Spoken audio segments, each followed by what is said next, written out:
في تعريف الشخصية القوية. الشخصية القوية يا كرام عبارة عن التالي. أولا، الشخصية القوية شخصية عندها شيء اسمه تقدير الذات. تقدير الذات، معنى تقدير الذات يا كرام ويا كريمات يستمعون لنا خلف هذه الشاشات، أن تقدير الذات أن يكون لك قدر عند من؟ عند نفسك. بس عند نفسك. تقدير الذات، ولو تلاحظ الرسمة أنها جاءت في الأسفل، هي ما قيمتك عند نفسك، ما قيمتي أنا عند نفسي، بغض النظر لي جمهور ولا ما لي جمهور، بغض النظر يحبوني لما يحبوني، بغض النظر عندي إنجازات ولا ما عندي إنجازات. الإنسان اللي يربط قيمته بالإنجازات إنسان لا يقدر ذاته. لماذا؟ لأنني هل أنا ما أملك؟ سؤال. لا.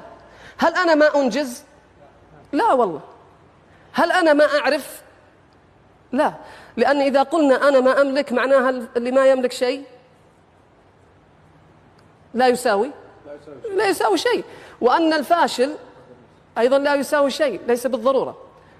تقدير الذات يعني ما هو رأيك تجاه نفسك، تجاه ذاتك، هذا يسمى تقدير الذات. نتكلم عنها بشكل إجمالي الآن ثم ندخل في التفاصيل بإذن الله تعالى. واحد، الشخصية القوية عندها تقدير لذاتها، عندها تقدير لذاتها بغض النظر عن كلام الناس تجاهها. هي متعلقة، لمن أراد أن يختصرها اختصارا غير مخل، هي متعلقة بالآراء.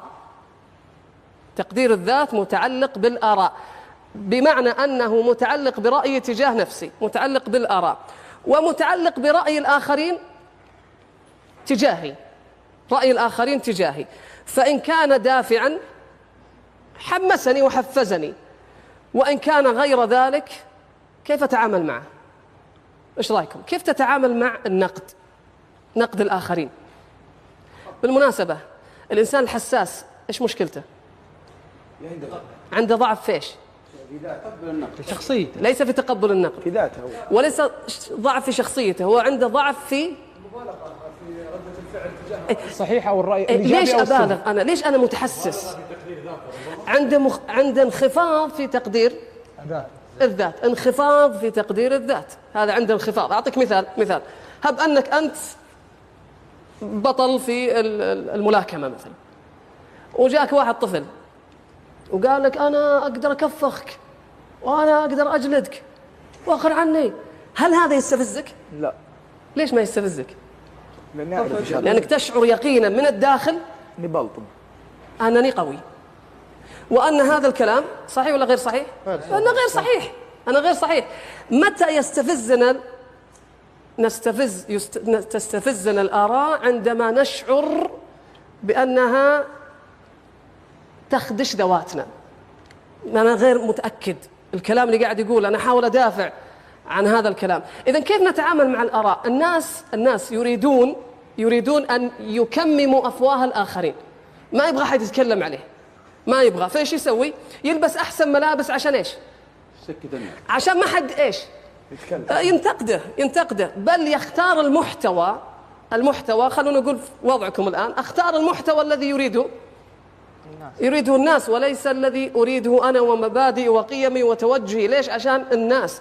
أبدأ ألبس عشان الناس، أتكلم عشان الناس، أقتني بعض الأدوات والممتلكات من أجل الناس. أنا يا كرام وأنت لا نستطيع أبدا أن نكمم ونسكت أفواه الناس، لكنني أستطيع أن أغلق أذناي عن الاستماع لهم.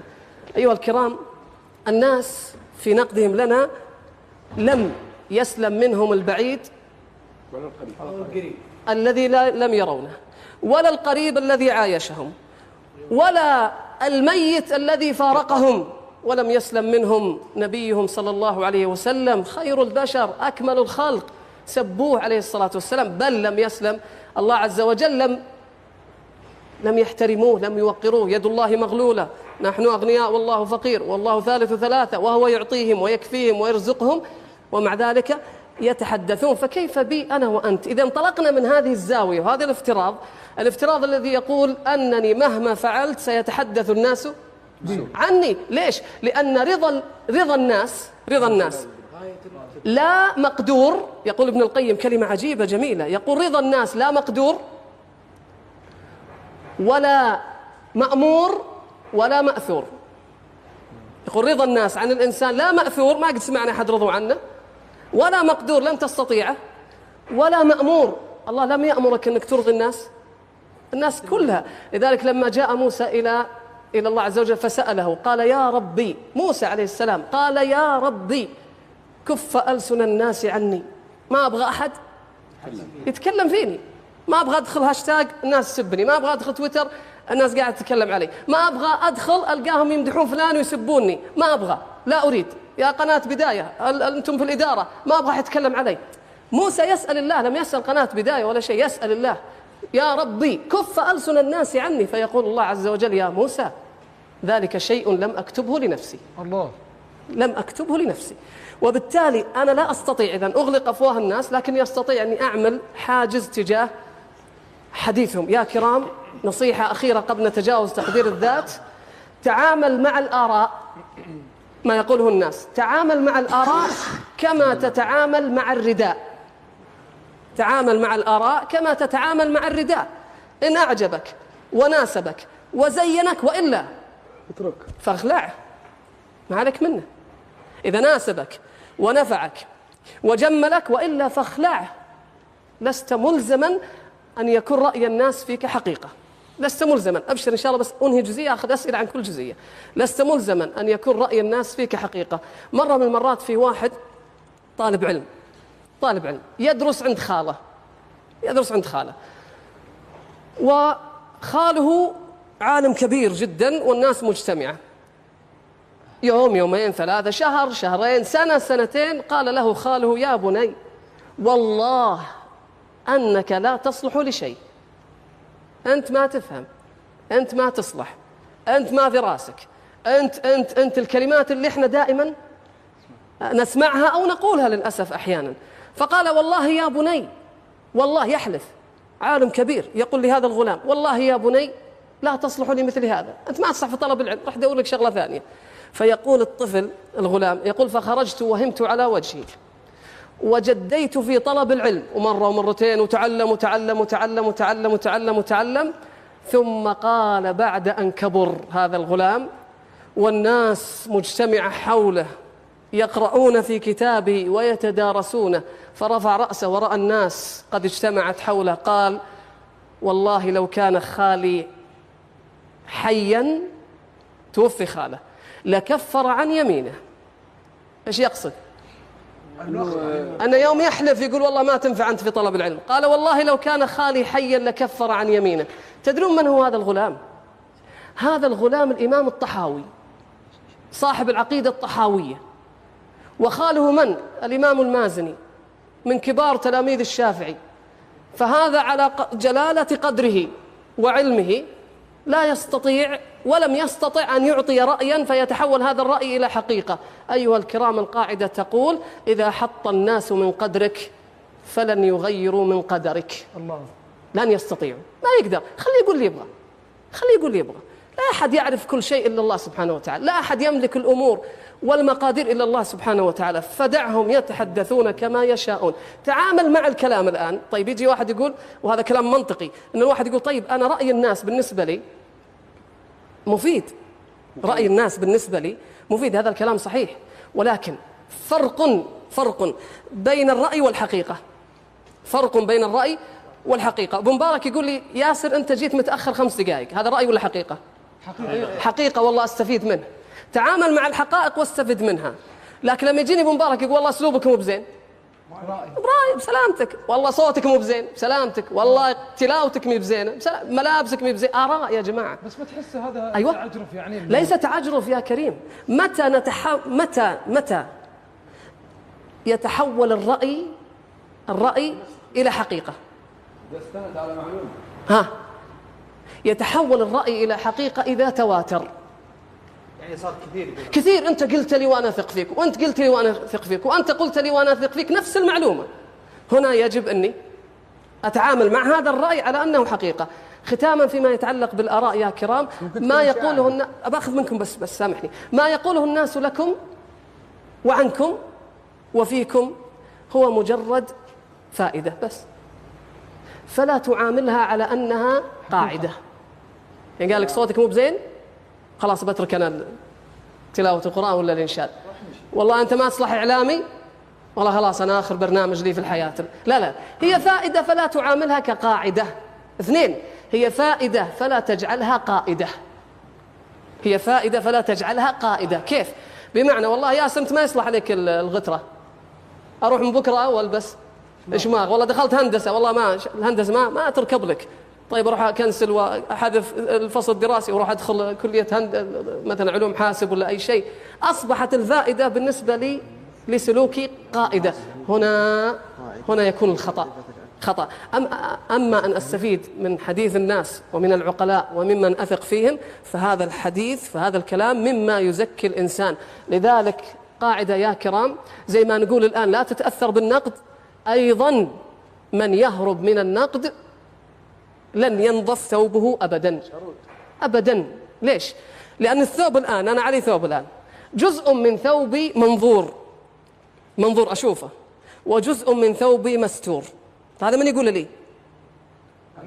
الناس اللي أثق فيهم، اللي يجي يقول لي ياسر ترى ثوبك في مشكلة، في بقعة، في وسخ.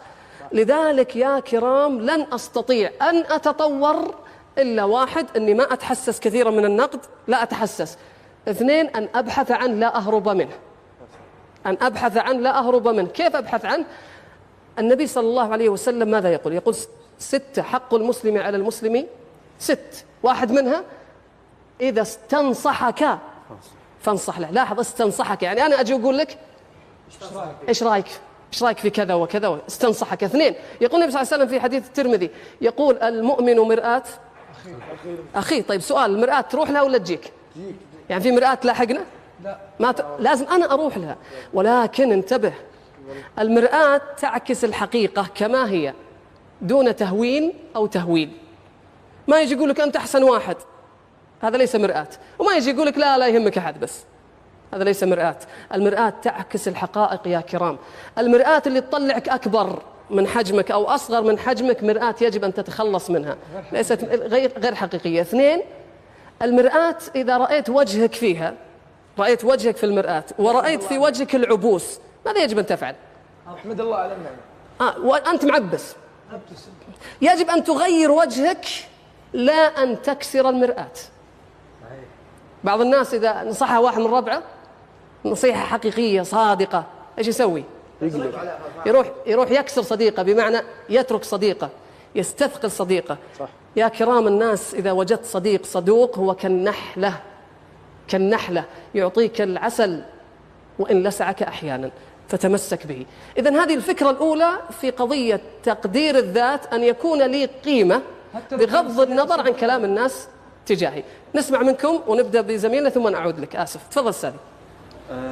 أول شيء يعطيك العافية، ما تقصر. جزاك. ترى أنا مستعجل عشان الوقت وأجيب كل اللي أقدر أقوله، معي سامحوني. تفضل أستاذي. في قضية تقدير الذات، أنا أشوف ساعات إذا انفعل الشخص على شخص آخر وكان الحق معه، في ساعات يصير مثلا سالفة حمية. في قضية طرحناها ذاك اليوم، قضية تحرش مثلا. نعم. إذا أنا شفت شيء وأنا عارف أن هذه صح واللي قاعد يسوي لي الفلان اللي قدامي غلط، فأنا بالنسبة لي هذا هو المصارع هذه وهذا الطفل الصغير، فأنا بنفعل عليه حمية.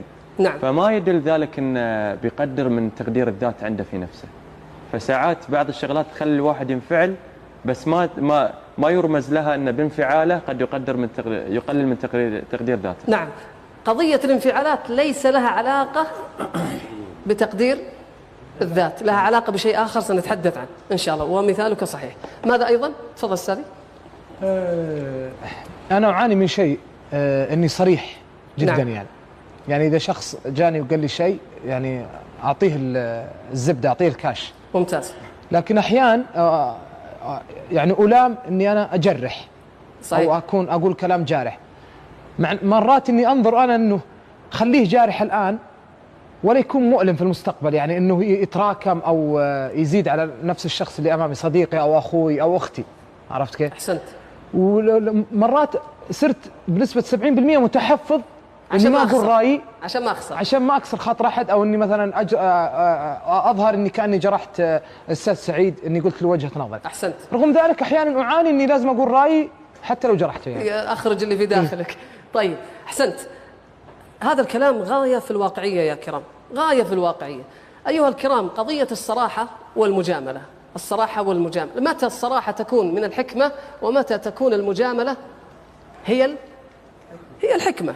واحد، إذا تم استشارتك في أمر قد قضي انتهى، أنا شريت ساعة وجيت أوريك إياها، ليس من الحكمة تقول وش ذا الذوق، لا ألعبوا عليك بكم شريتها، بالله أصورها برسلها للجروب ضحك عليك.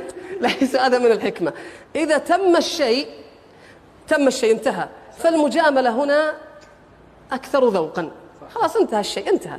أما قبل أن أشتري، قبل أن أفعل، فإن المجاملة والمسايرة والموافقة مداهنة غير مقبولة. أنا أغشك هنا، أغشك. إذن لابد أن أكون صريحا. إذن عندنا الصراحة والمجاملة. نيجي للصراحة. الصراحة أيضا لها أسلوب. الصراحة عشان تكون مقبولة لها أسلوب وتوقيت. أسلوب وتوقيت.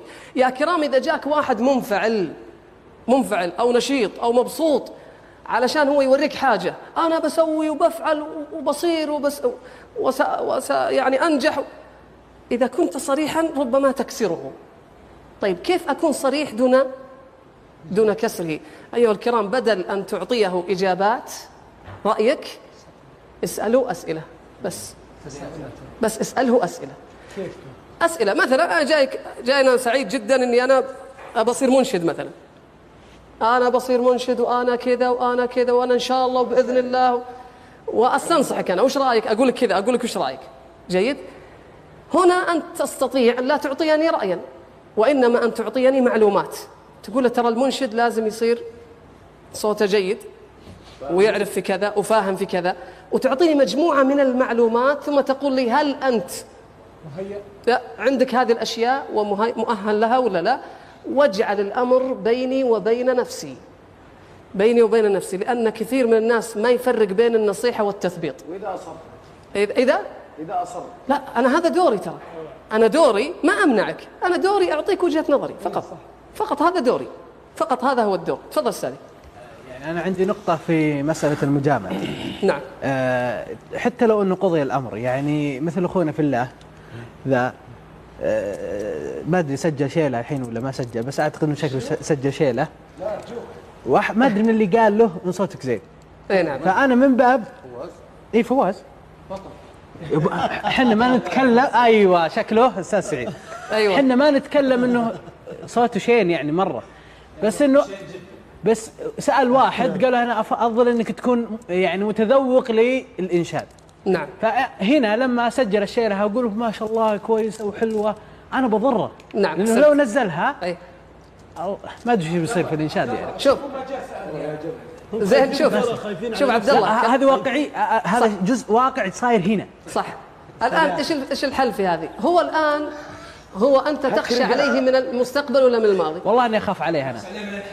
الحاضر والمستقبل. والله الحاضر. سؤال، من المستقبل ولا الماضي؟ لا الحاضر، المستقبل. المستقبل هنا يجب أن تكون في مصارحة. حلو. أما الماضي والله ما شاء الله الشيلة جميلة والله يعطيك العافية وكذا، بس أنا أقترح عليك التالي، تنتقل معه إلى المستقبل. فهنا يجب أن يكون فيه مصارحة بأسلوب جيد وتوقيت جيد. آخر سؤال في جزئية تقدير الذات، بننتقل اللي بعدها، ترى باقي شغل. طيب مثلا أنا جيت الحين أستنصح من شخص، زي ما تقول إني جيت وش رأيك تنصح أنا وكذا، جاء أشخاص شافون إني أستنصح أو أخذوا بعض الكلام، جاء قالوا لي ليش كل شوي تستنصح، ليش؟ أنا كيف أتعامل مع الأشخاص اللي تجي تردا عن إني أستنصح من شخص أو أستشيره؟ هل تستطيع أن توقفهم؟ أنا هذا سؤالي لك. لا تستطيع أن توقفهم، وليس هذا دورك. دورك أن تفترض وجود هؤلاء الناس في الحياة. طيب الافتراض ماذا يساعدك يا كرام؟ الافتراض أن تفترض أنك لن تسلم من النقد ومن التدخلات. هذا الافتراض يساعدك على إيش؟ يريحك على التقبل. هل أعطيكم مثال؟ لما أجي أقول لك ترى هذه قاعدة يا كرام، قاعدة: إذا جاء التوقع خف التوجع.